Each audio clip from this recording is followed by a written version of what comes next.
Hermanos, el día de hoy vamos a hacer una pausa de nuestra serie de matrimonios y vamos a ver el tema litúrgico según nuestro calendario litúrgico.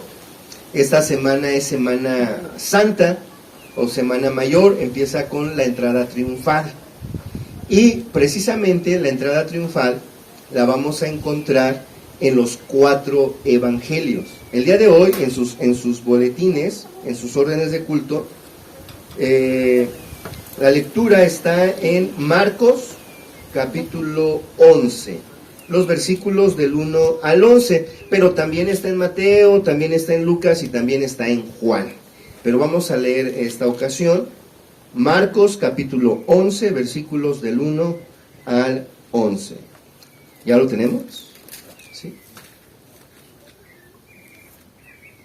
Marcos 11, del 1 al 11. Muy bien, dice así la palabra de nuestro Dios.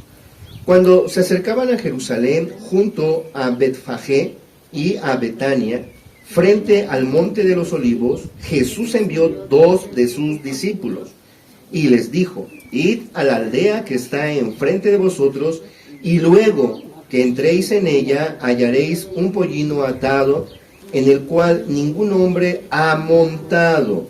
Desatadlo y traedlo. Y si alguien os dijere: ¿por qué hacéis esto?, decid que el Señor lo necesita y que luego lo devolverá.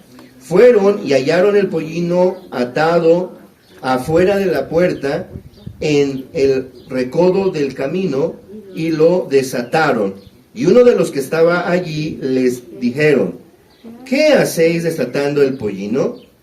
Ellos entonces le dijeron como Jesús había mandado, y los dejaron. Y trajeron el pollino a Jesús y echaron sobre él sus mantos, y se sentó sobre él. También muchos tendían sus mantos por el camino, y otros cortaban ramas de los árboles y las tendían por el camino, y los que iban delante y los que venían detrás daban voces diciendo: Hosana, bendito el que viene en el nombre del Señor, bendito el reino de nuestro Padre David que viene, Hosana en las alturas.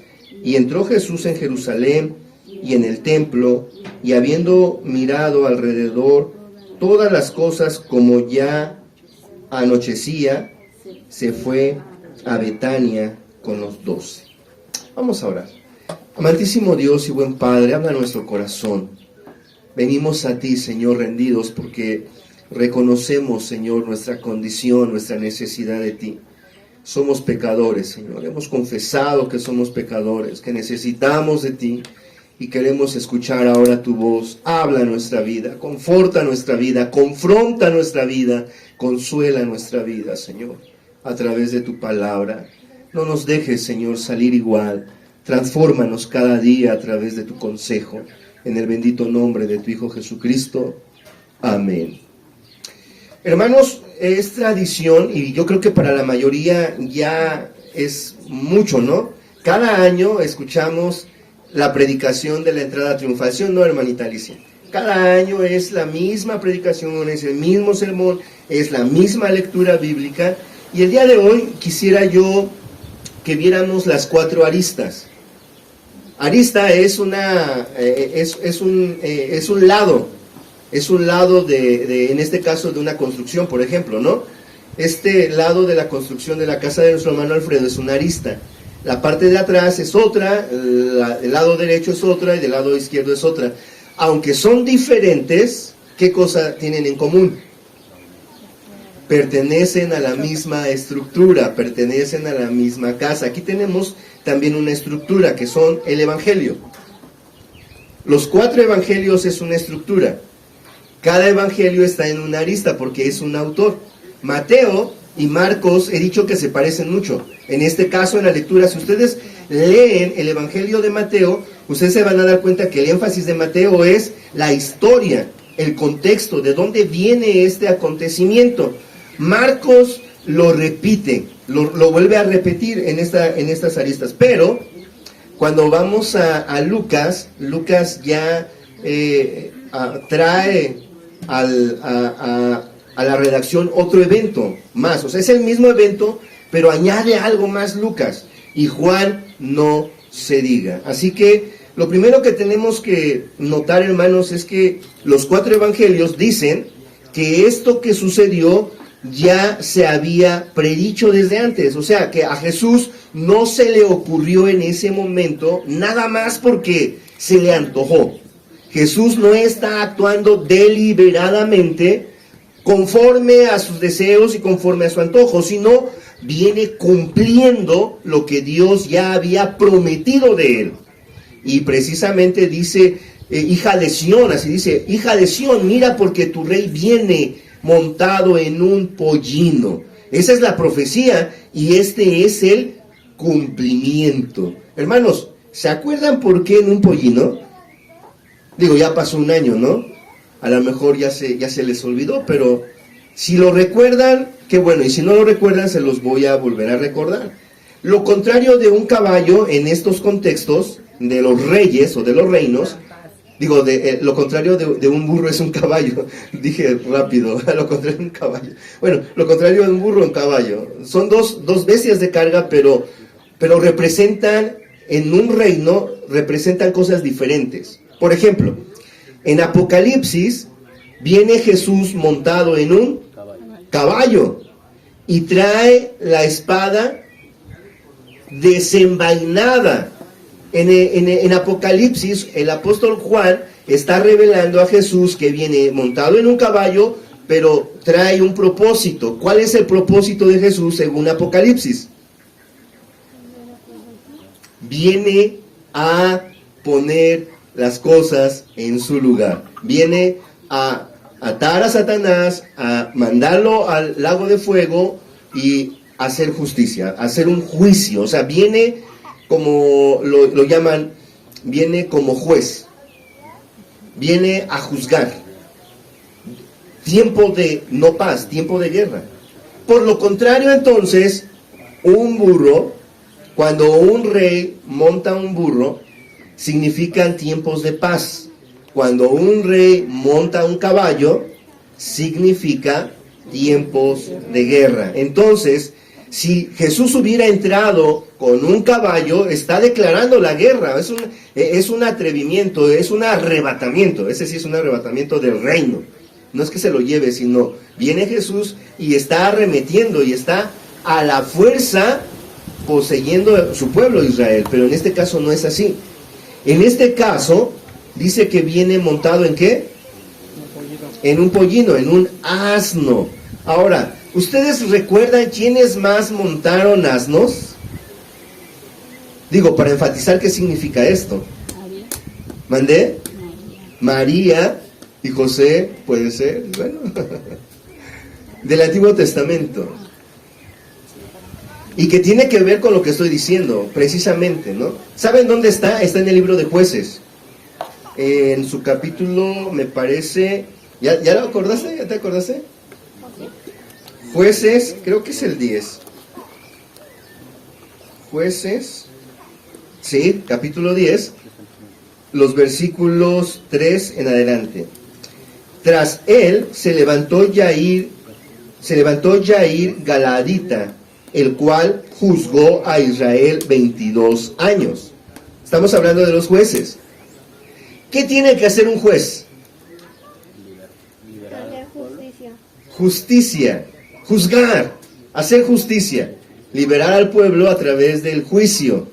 ¿Sale? Entonces, ¿qué se requiere de un juez? Sabiduría, entendimiento, de lo alto principalmente, ¿no? Ok, más adelante dice, ¿y este? ¿Quién este? ¿De quién estamos hablando? Del juez llamado Jair, ahí dice Jair. Ok, Galaadita.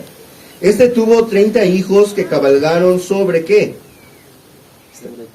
Sobre 30 años. 30 hijos cabalgando sobre 30 asnos, no caballos. Quiere decir entonces que estos también son jueces. Y estos jueces cabalgan en asnos, y entonces el asno también tiene una representación de sabiduría. O sea, el que monta, los que vienen montando en un asno, no solamente viene en paz, sino que además es sabio. Entonces, eso es lo que está anunciando Jesús. Jesús está anunciando que Él es el Rey, porque la tradición todo lo reconoce. Así entrar es porque entra un rey, entra un noble, y además sabio.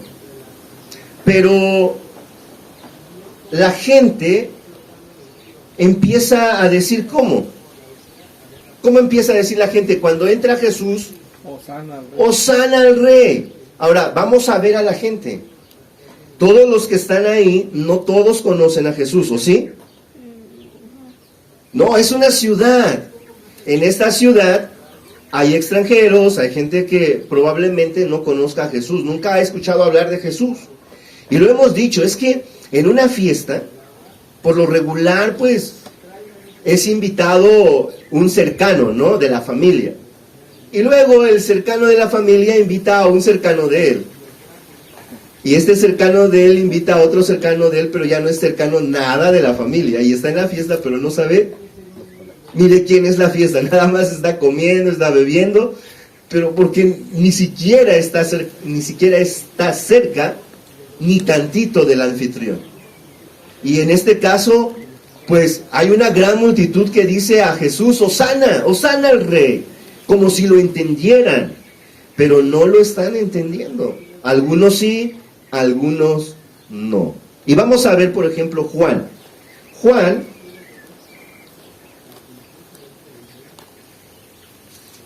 capítulo 12, Lucas capítulo 19. Vamos a ver ahí la gente, qué es lo que está pasando con la gente, ¿sale? Entendido que Jesús está entrando como rey, en un pollino, símbolo de sabiduría y de paz, pero Lucas detecta algo más. Lucas, ¿qué dije? Capítulo 19, versículo 28. Dicho esto, iba adelante subiendo a Jerusalén, y aconteció que llegando cerca de Betfagé y de Betania, al monte que se llamaba Los Olivos, envió a 2 de sus discípulos. Es igual, ¿verdad? Ok. Diciendo, id a la aldea enfrente, y al entrar a ella hallaréis un pollino atado, en el cual ningún hombre ha montado jamás. Desatadlo y traerlo. Hasta ahí va igualito.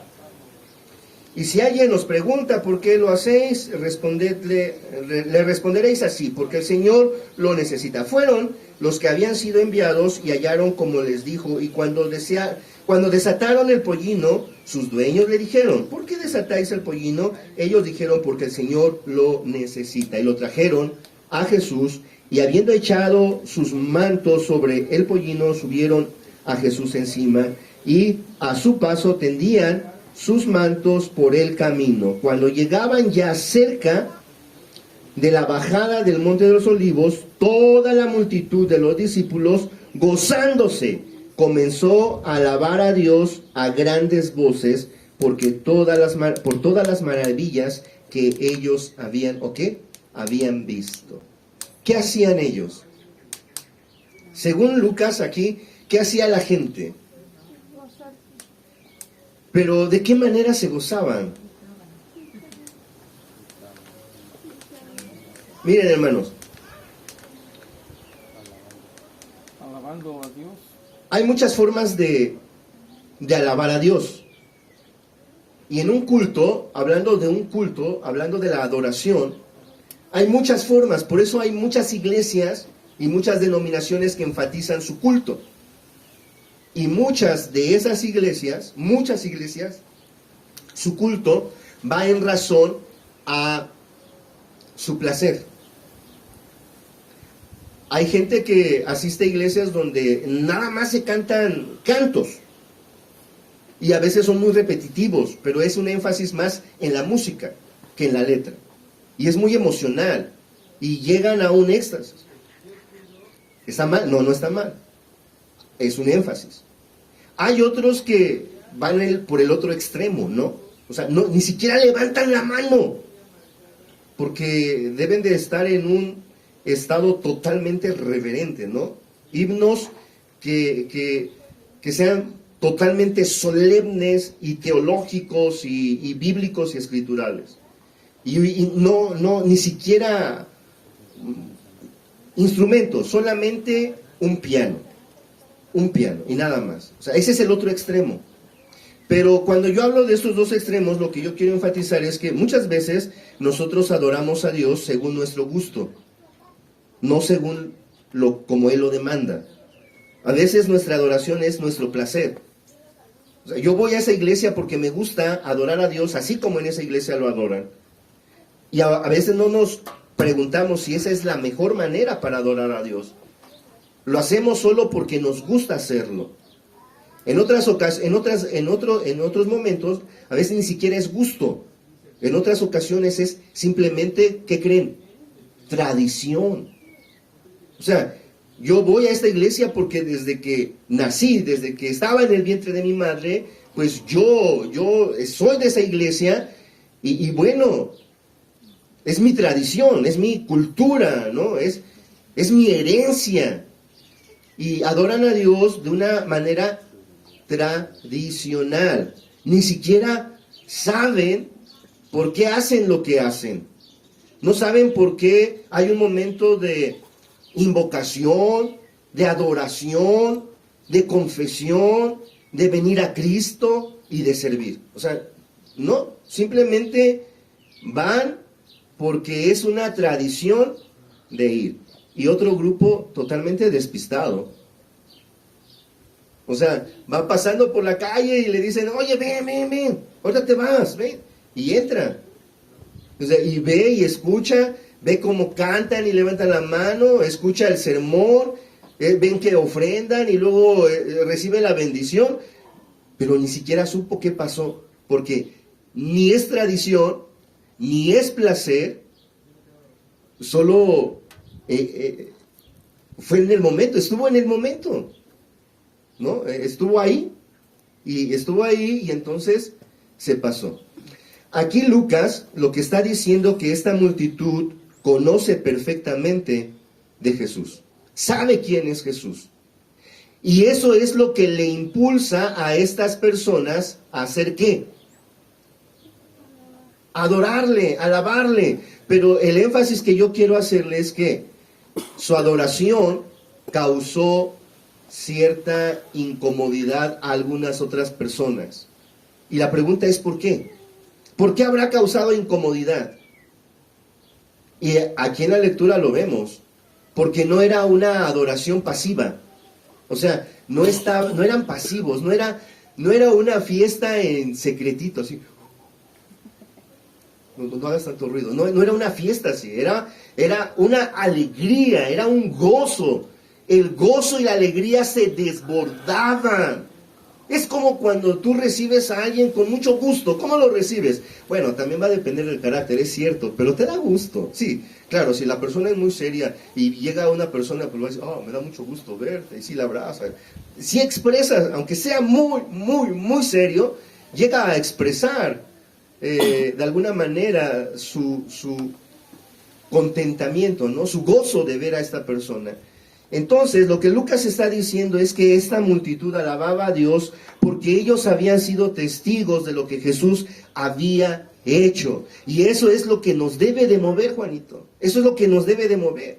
¿Qué es lo que debe de movernos a nosotros? ¿Qué es lo que debe de mover nuestro corazón para adorar, para alabar, para glorificar a Dios? Lo que Él ha hecho en favor nuestro. Cuando nosotros nos acordamos de dónde nos sacó el Señor, eso impulsa a adorarle. Cuando nosotros recordamos todo lo que Dios nos dio, no teniendo nada, eso nos impulsa a ofrendarnos nosotros mismos. Cuando nosotros recordamos que no teníamos nada, ni siquiera dónde caer muertos, y Él nos dio una familia, nos dio un hogar, hermanos, no queda otra cosa más que decir aleluya, decir gloria a Dios, decir bendito seas. Y ese debe de ser nuestra motivación. La motivación para la adoración a nuestro Dios es lo que Él ha hecho en favor nuestro. Eso es lo que debe de motivarnos, no nuestros sentimientos, y tampoco nuestra tradición. Sí debe de haber tradición y también debe de haber sentimientos, pero lo que nos debe de mover para adorar a Dios debe de ser la obra de Cristo. El que Jesús, un día siendo Dios, decidió humillarse, dejando su trono de gloria, de poder, para hacerse hombre, poco menor que los ángeles, sujeto a un cuerpo corruptible, un cuerpo mortal. Y aún así, Él decidió dejar todo para hacerse como nosotros, ser tentado como nosotros, pero soportar la tentación hasta la muerte. Y tenía que hacerlo así. ¿Para qué? Para que ahora nosotros que somos culpables podamos ser perdonados en su nombre. Para que nosotros que no teníamos comunión con el Padre, ahora podamos decirle Padre. Nosotros éramos huérfanos, como mucha gente el día de hoy es huérfana. Antes, cuando teníamos un problema, no teníamos a quién recurrir. Y mucha gente que tiene problemas recurre a muchas cosas, pero a esas cosas no les solucionan su problema, porque no hay nada fuera de Dios que pueda solucionar un problema de corazón, un problema de alma, un problema de espíritu. Lucas está enfatizando que los que conocían a Jesús no se están callando. Hermanos, hay un efecto, Aquí hay un efecto. Ok, estaban alabando, pero ¿qué pasó? Veamos qué pasó.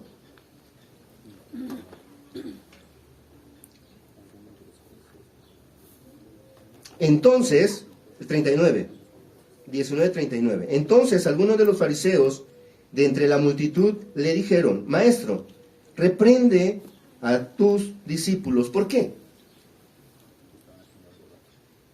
¿Se dan cuenta?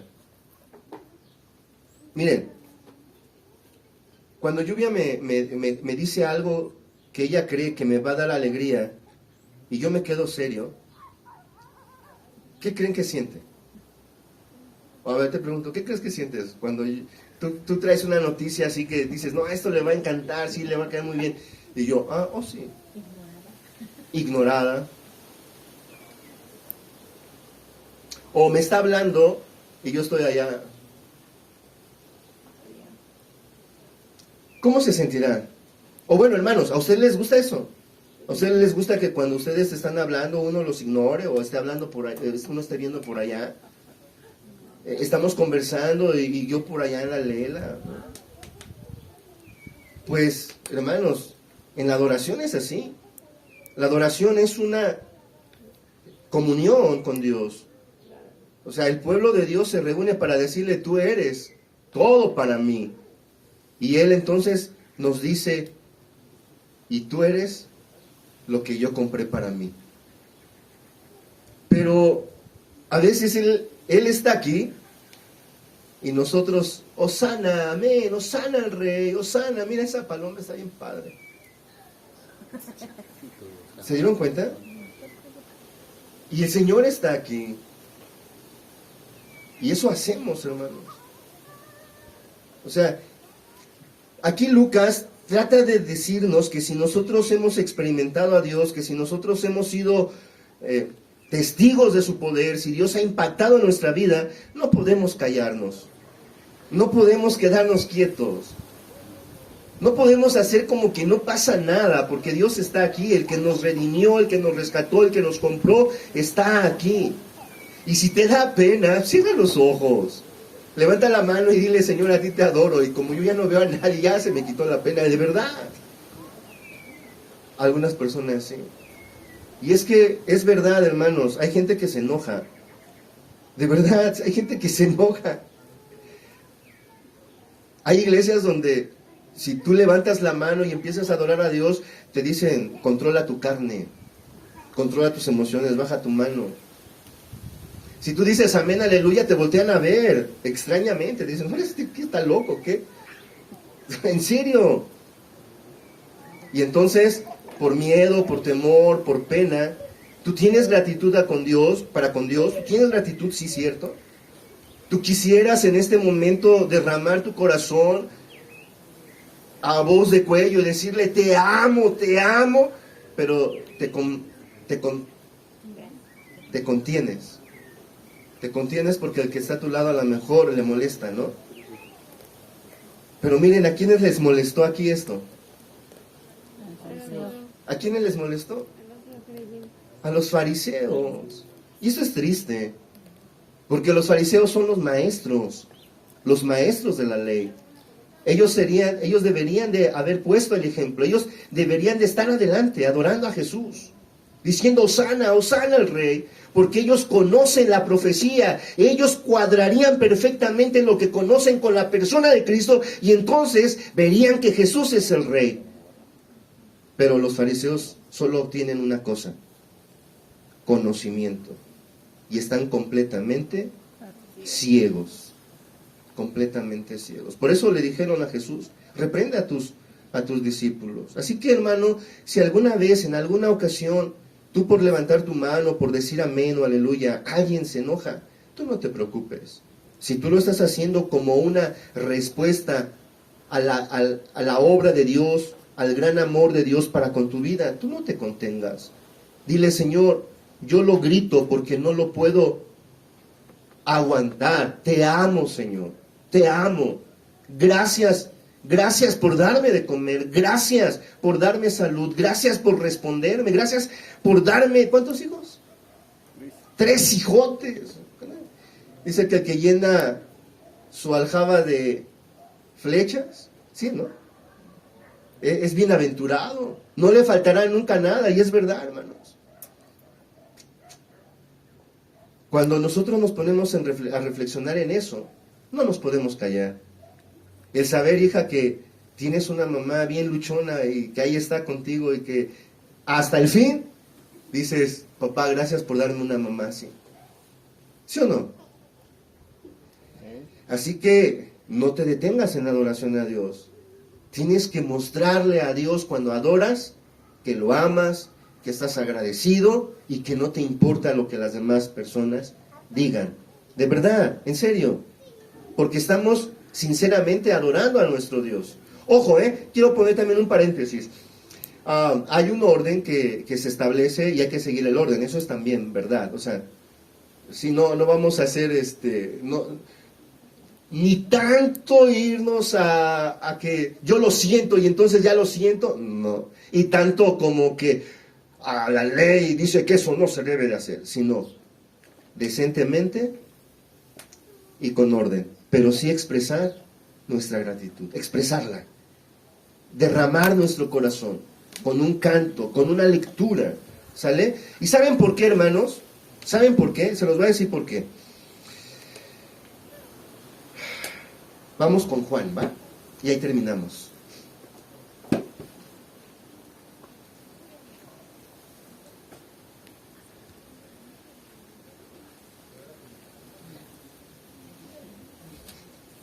No, perdón, todavía no, con Juan no. Está aquí, pensé que estaba con Juan. No, aquí, 40, el 39.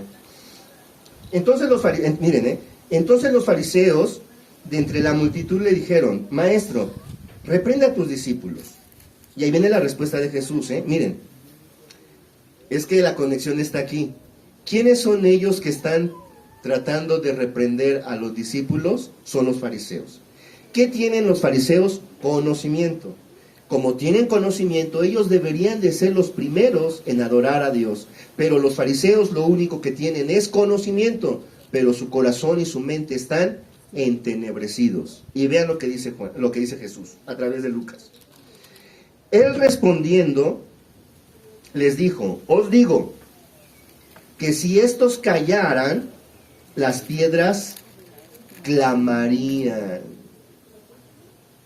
Y cuando llegó cerca de la ciudad, al verla, ¿qué creen que hizo? Lloró sobre ella. Diciendo: oh, si también tú conocieses a lo menos en este tu día lo que es para tu paz, mas ahora están encubiertos, ¿qué? Tus ojos. Miren, hermanos, hasta aquí ya llevamos algunas personas, o algunas personalidades. Están dentro de esta multitud aquellos que Ni siquiera saben lo que está pasando. Están aquí en esta multitud gente agradecida con Jesús porque ha experimentado su amor. Y en respuesta a eso ellos gritan Hosana. Pero también hay gente aquí que creen, hermanos, que están y ven y pueden tocar, pero se conforman con eso, solamente con eso. Es como ver una mesa de comida y estar todos nosotros hambrientos. Tenemos hambre y ahí está la comida, pero aún viendo la comida, no la percibimos como comida y seguimos teniendo hambre. Y eso es lo que está pasando aquí. Los fariseos habían estudiado la ley porque ellos deseaban conocer de Dios, pero ahora Jesús, Dios mismo, está frente a ellos y no lo reconocen, hermanos. No lo reconocen.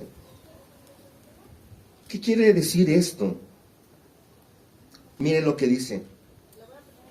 Al menos, dice, diciendo, oh, si también tú conocieses, a lo menos en este tu día, lo que es para ti tu paz, mas ahora está encubierto de tus ojos, porque vendrán días sobre ti cuando tus enemigos te rodearán con vallado y te sitiarán, y por todas partes te estrecharán y te derribarán a tierra y a tus hijos dentro de ti, y no dejarán en ti piedra sobre piedra, por cuanto que, fíjense, por cuanto no conociste tu tiempo de tu visitación. Esto es importante, porque ¿cuántos años tenemos en el Evangelio?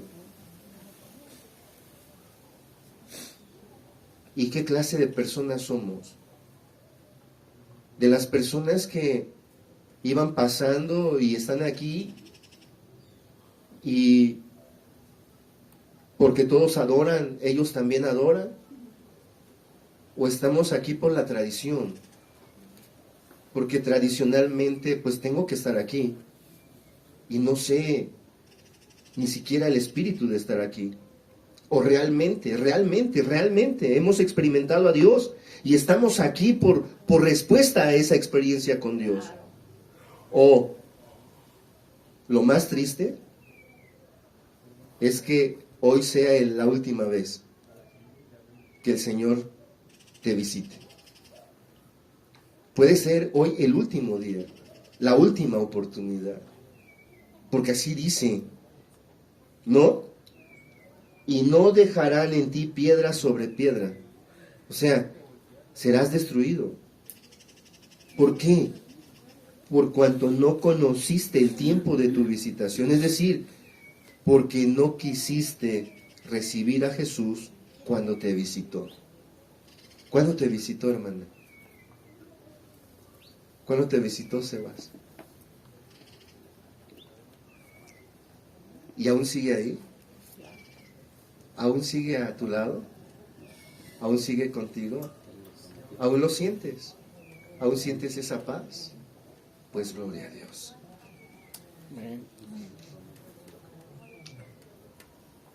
Porque si no, hermanos, dice aquí que no quedará piedra sobre piedra. Y quiero terminar con Juan. Juan, ustedes van a encontrar ahí en Juan al final que la gente que además adoraba a Jesús tenía un motivo importante. Ellos había una multitud ahí, según Juan, que habían estado en la resurrección de Lázaro.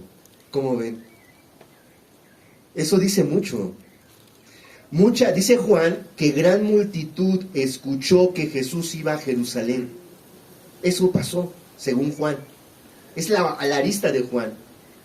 Escuchó la gente que ya había sido sanada por Jesús, la gente que ya había recibido algún milagro por Cristo, escuchó que Jesús venía a Jerusalén y no se la querían perder.